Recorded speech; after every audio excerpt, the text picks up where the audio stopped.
Yes, it's the 30th of November 2016. That's a Wednesday and it's PM. This is a game that I played. I will flip the board because I like to be on the winning side. And it's played on the 1st of November of this month, so the opposite end of this month, 2016, and it's my F5 French move. E4, white plays E4 to open up his white squared bishop and his queen, and also places the pawn in the centre. And I play E6, which is a normal sort of a move. It's not my move. White plays D4. So white's played two pawn moves obviously, and I play two pawn moves as well. So this is called the French defence, as I've already said. And this is a 3-minute game, and I played this on my phone, and I keep dropping pieces with this on my phone because my fingers are too big for it. White captures, so it's the exchange French variation.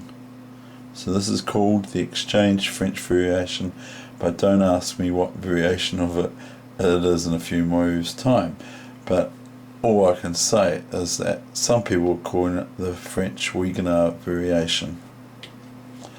But as I've already mentioned, that wasn't I didn't conceive the idea myself. So white goes after knocking out the pawns or make them finite, so that they're against it, that they're attacking each other, sort of thing. So anyway, black, I played C6. Okay, and white played bishop D3. Now black can take this pawn here, and if he takes that pawn, then white has an isolated pawn here on D4. Because why is it isolated, or why does it get called isolated? Because there's no pawns along here or here to support that pawn, so it's isolated.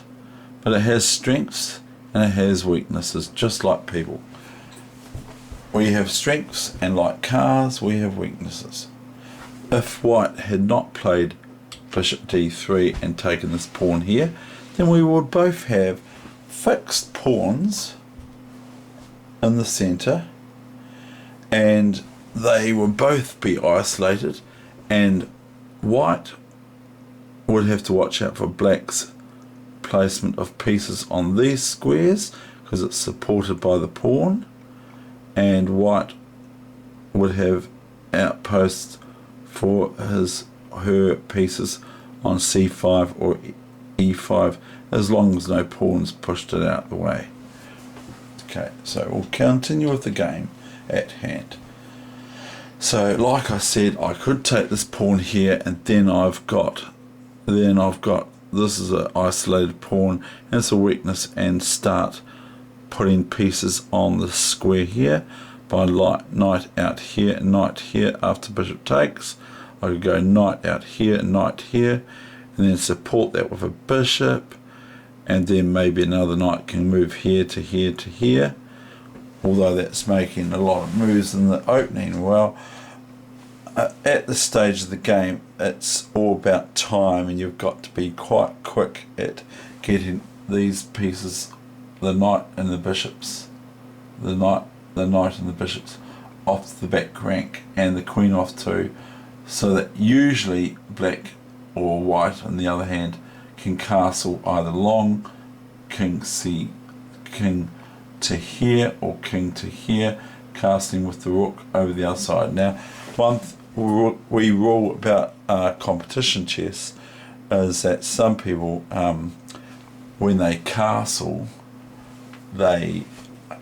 with their they castle with their rook first. They touch their rook first, and if they do that, they can lose the opportunity if the opponent brings it up, or if the director of play can bring it up, and then that person will have to move their rook if they touch their rook first. So you're meant to touch your king first when you're going to castle.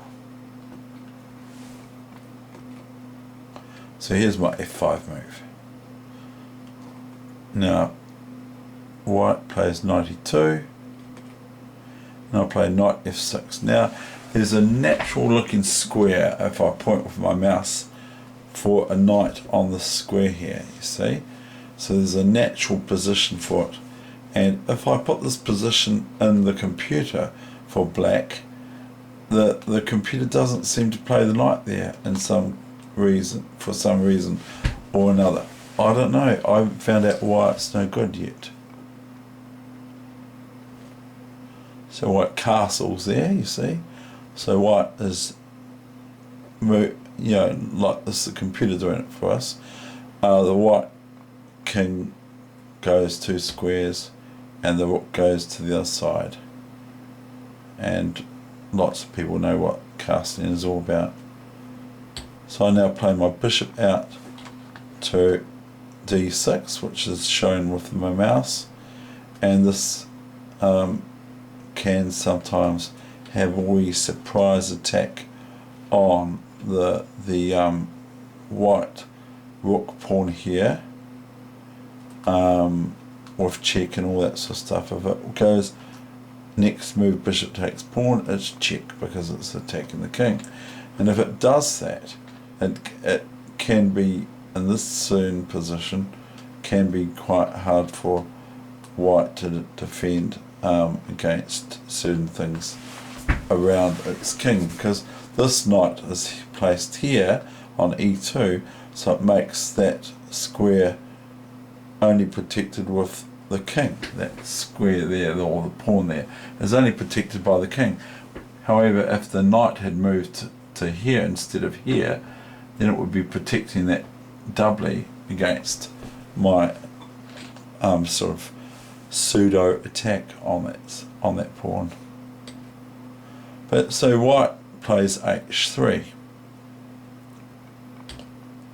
Now I castle away. Now I found through lightning that it's better than to put my knight directly on that square on e4, on the square here, this knight to move here, because it just sometimes I end up having queen checks and all this sort of stuff, and it gets quite embarrassing. So anyway, I castled short. Now the bishop comes to g5, and that's what this bishop to g5 is, pinning this knight. Now that's a term in chess, pinning this knight. If this knight moves away, then if this knight was to move away, then you can see that the bishop can just take the queen. So this is called in chess a pin. A pin which is, there is a greater piece behind the pinned piece, which the knight is. This is the pinning piece, this is the piece that's pinning, this is the knight, okay, that's been pinned. Now if it moves away, then it's a discovery, as the computer's showing that there's a big red arrow pointing towards the queen. The bishop's only worth 3, the queen is roughly worth about 9 points. So that would be, that's the piece that the bishop is pinning, the knight, against the queen. So it can't, and it's not an absolute pin. Now, by saying that, black can move this knight somewhere, or here, or here, or not that they want to, or here, and that sort of thing. So this is what's called an absolute pin. It's called a sort of a finite pin, because black can make this move. However, if the king was on the square that the queen is, and the queen was somewhere else, say here or something, then the knight would not be able to move because it's a check to the king. So that would be called an absolute pin. Anyway, I'll carry on with the game. So I'm sort of removing the pin from the knight with the bishop. I'm sort of removing the pin by this move, Queen C7. And white's been a wee bit annoying to black because he sort of threatens, bishop takes knight and pawn takes pawn. So white is threatening bishop takes knight and pawn takes pawn. He's threatening bishop takes knight, rook takes bishop, pawn takes pawn, pawn takes pawn, knight takes pawn, and if this rook took here on after bishop takes knight, rook takes, pawn takes, knight takes, then it's a fork, what's called in chess a fork, between the rook here, if you can imagine it being taken here, and the queen here. And so the knight would be attacking the rook and the queen, so generally speaking the queen has to move somewhere, maybe here or something, and then the knight would take the rook with check, because it's check to the king with the knight, and then the queen takes back. Black could, if it was white's move now, black could, with bishop takes knight, go pawn takes bishop, but that instead of rook takes, losing what is called an exchange by pawn takes, and a pawn too, knight takes pawn, because white's got 2 pawns and given away 1, so wins this pawn and wins this rook for the knight. And a rook, so if the pawn takes after bishop takes knight, so it was white's move here, which it isn't, if the knight is captured by the bishop and it takes back with the pawn, then white wins a pawn by pawn takes pawn, knight takes pawn, and now you are actually analysing a few moves in chess. So it's very, very good for you to analyse and to work it out in your head, but you can also play it over the board with your computer, or once you've got the position. So anyway, all that aside, I now defend the pawn. I actually am attacking this piece here with the knight. So I've moved this knight here. I thought I actually played bishop here, but I didn't. And now white captures with the bishop, the knight on e4. So that's e1, e2, e3, e4. So this move is bishop takes e4, the knight. That just moved there.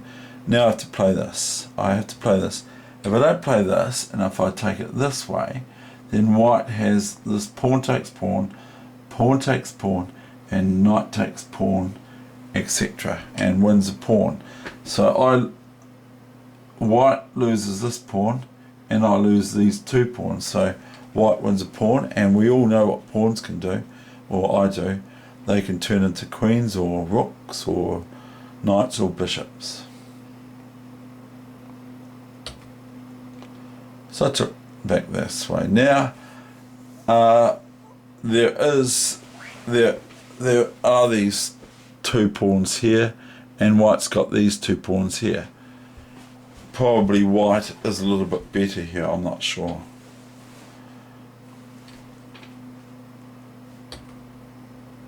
So he plays d5. Now so d5, and if I play pawn up here, white can sort of play things like, so if I play this pawn up to here, white can play knight here, attacking my queen and bishop, and this pawn's up here of course, so it can't take the knight if it moves here, if it's up here, and it's just a wee bit annoying. So I want to keep what's called developing by moving my pieces off here, off the back rank, and so these two pieces are still on the back rank, so I want to move them out because it's important to get them ready for kind of the fight and the middle part of the game. If you leave them at home, they'll sort of just like leaving money under the mattress or something like that. It doesn't do anything, but you've still got the money, but it doesn't do anything for the money. It deflates, or inflates, I mean. You get inflation of it. Okay. It's a wee bit dangerous though, this, because I've got a problem. White's trying to double up on what's called double up on this file with the queen move up here. White may want to place a rook here and then take on here, thereby there's a piece that's going to go missing, because if a rook's here and it takes this pawn here, it's attacking this bishop here with the queen, with the rook defending the queen, to take this bishop, which is only defended once by the queen and attacked by the rook and the queen. If that, I'm just talking about imagination, sort of like thinking about the future sort of thing. And also, if the pawn takes here and a rook's here, it's threatening that bishop too with the pawn on c6, which this is d5, takes c6, and if the rook was here, he'd be white, he or she will be threatening queen takes bishop, queen takes queen, rook takes queen, and that sort of thing. So, and as well, white would be threatening after pawn takes pawn, pawn takes bishop on d7. Okay. So I played h6 here, and black played, white played, sorry, bishop takes pawn. And so white has sacrificed to open up the king's position, and so all of a sudden I have to start thinking about looking after my king. Now, so I play bishop back here. So I've played this move, I've played this bishop two moves now, which isn't a good idea, but I have to defend around about my king. Okay. Now white is trying to just open me up like a can of worms or something like that, just trying to open up my position. With f3. Oops, sorry, excuse me. Oh dear, well, I had to go. Right, f3, say. So if I take, then okay, white gets this rook into play as well, and other things too. I play bishop there, which is check, and there's no sensible move here other than to move your king for white I mean, sorry. So if rook up here, that would be a little bit silly, because the rook is worth 5 and the bishop's worth only, not only, but it's worth 3 points as opposed to the rook, which is 5. So it would be rather foolhardy of white to place the rook to f2 to protect this check, and obviously the queen can go back here too to stop the check, but that would be giving away material, and the knight can go on the way too, but that would be silly because black can just take the knight, which isn't defended if it moves here, and it's still check, and white has to move again. So there's only one practical move here, which is white plays king there.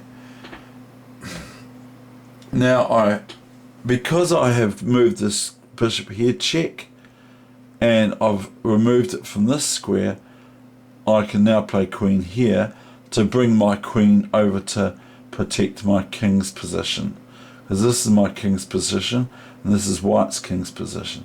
And by doing this, if I had done this before when the king was here and just gone queen here, white would have had queen takes bishop because my bishop was still there. So I've gone check with the bishop and the king's moved, and now I've gone queen here. So I couldn't have done that a move earlier. White goes queen f4, and now I'll play e3. Now I could play pawn takes pawn instead, but that would just wake up the rook on f1 to take here and etc. So bring it into the play. Whereas by playing e3 here, I'm actually kind of closing off white's options to having this file half open. If it takes pawn, rook takes pawn, it's a half open file because I've got a pawn on that file, and this is a file, and if there's a pawn on it for me and none on for white, it's called a half open file for the rooks. So what's attacking my my sort of f pawn here, which I would rather hang on to. So I play bishop to g6, and that's defending this pawn on f5 1-2 times, and it's been attacked 1-2 times, so it's status quo. Now white is playing this move, so it's attacking my bishop, which is loose. If I leave it there, white will play knight takes bishop next move, unless I'm doing something better than defend that bishop. So I develop my knight. This is the first move that this knight is moved, so it's a developing move. If I move it again, it's not developing anymore, it's finished, already developing. So white takes this pawn, and I take back, and now white is kind of maybe threatening to go rook takes knight, queen takes rook, knight takes bishop, and thereby winning the knight and the bishop for a rook. By rook takes knight, queen takes rook, knight takes bishop, thereby getting a little bit better material for it, even though they've already sacrificed the bishop on the square earlier on in the game for 2 pawns. And this is also starting to look like if this knight's not here, I can go e2, and then I'm attacking with the pawn, the rook and the queen, the other rook, with the rook, the pawn I mean, and so that's something that white has to look out for. She can't go running the knight away somewhere, because it's defending that square from attack. Anyway, this black's move now. So I went back, and rook comes to the 6th rank, which rooks like it on those sorts of areas of the board. They like to advance and get in to the action. I play knights here, which if white now goes rook takes bishop, I wouldn't be very good to take this with my my queen, because then white would have queen takes knight. But if rook takes bishop, I go knight takes rook, and then I'm attacking the queen, and I can push this pawn up to support this pawn here, and it's defended by the knight in that case and the rook here.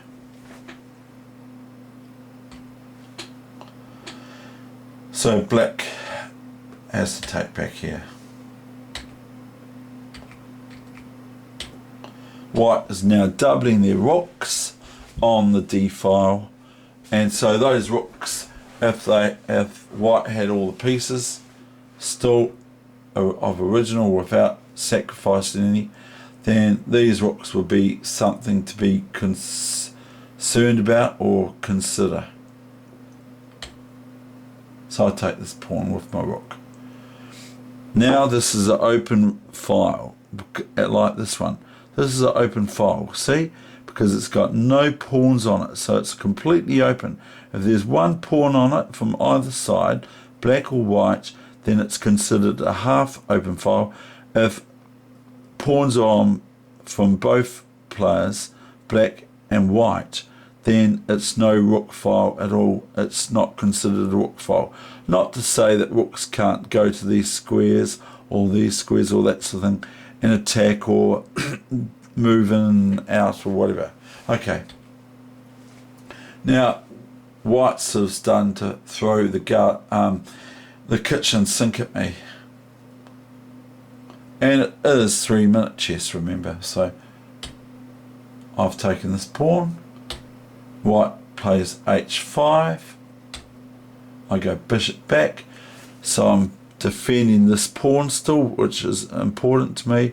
But black can take this pawn here, but then white can play queen takes pawn. But two reasons why white can't do that is one is queen takes knight, and the other one is pawn to here, and pawn takes knight or pawn takes queen, so attacking two pieces at once. So see how black is getting hampered by this pawn is defended, it's just played to h6, is defended by the rook and the queen, and they're trying to get into my position a little bit here. Now I can't play here to defend the knight. I can play back here, but I can't play here. I can play here. I could play here, but it's a little bit passive, so I have to play queen here.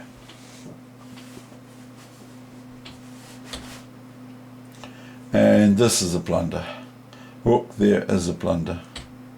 And I'm going to finish the game off now. I'm not going to carry on with this. Queen check, and my rook's attacked, by the way. And white is threatening queen to g7 checkmate. So whatever I do, I have to be quick. I can't play some quiet move over here or some with the rook, or move the rook away, or queen here, because then I've got queen g7 here, checkmate next move, or queen here, checkmate, because if the queen comes here, I can't move here because of the pawn on h6, and I can't move there because of the queen here, and I can't move along these squares because that's not getting out of the way. So white is threatening queen here and queen here as well, checkmate. So I have to come right back and defending this square from the queen, checkmate, and this square from the queen, checkmate here. And now I've got the rook going to go. Oops. Now I play f4.